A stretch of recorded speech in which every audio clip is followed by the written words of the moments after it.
আজকে আমরা বাংলা ব্যাকরণের গুরুত্বপূর্ণ একটি টপিক, সেটি হচ্ছে সন্ধি।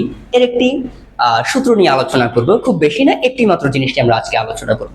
সেটি হচ্ছে, যদি কখনো একই ধরনের ধ্বনিটা আমাদের শব্দে থাকে, যেমন বলা হলো একটি শব্দ উন্নয়ন, অর্থাৎ এই শব্দের ভেতরে ন ন ন দুটি একই সাথে এখানে রয়েছে। বলা হলো একটি শব্দ উল্লাস, বলা হলো যেমন উচ্চারণ। এই ধরনের শব্দের ক্ষেত্রে এগুলোকে কিভাবে আমরা সন্ধি বিচ্ছেদ করব?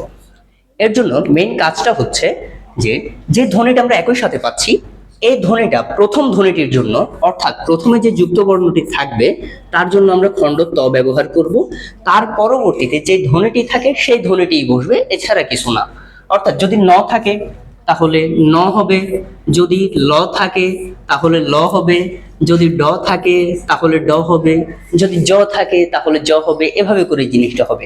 তাহলে মূল কথাটা হচ্ছে, দুটো ধ্বনি যদি একই সাথে থাকে, প্রথমটার জন্য হবে খণ্ডত, পরবর্তীতে যে ধ্বনিটা থাকবে ওটাই, এর বাহিরে কিছুই না।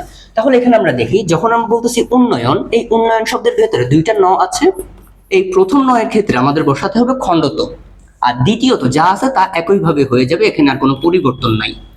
সেম ভাবে উল্লাস, প্রথম লয়ের জন্য হবে খণ্ডত, তার পরবর্তীতে যা আছে ততটুকু হয়ে যাবে, এখানে আর কোনো পরিবর্তন নাই। এর পরবর্তীতে উচ্চারণ, আমরা এখানে তাহলে প্রথম চয়ের জন্য হয়ে যাবে খণ্ডত, বাকিতে যা আছে তাই হবে। ওকে, তাহলে এভাবে করেই জিনিসটা কাজ করে থাকে। তো আশা করি এখান থেকেই এটা পারা যাবে।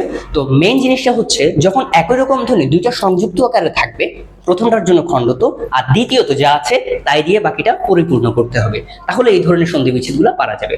আশা করছি এখান থেকে অনেকটুকু সহজতর হয়ে গেছে। তো ধন্যবাদ সবাইকে। আসসালামু আলাইকুম।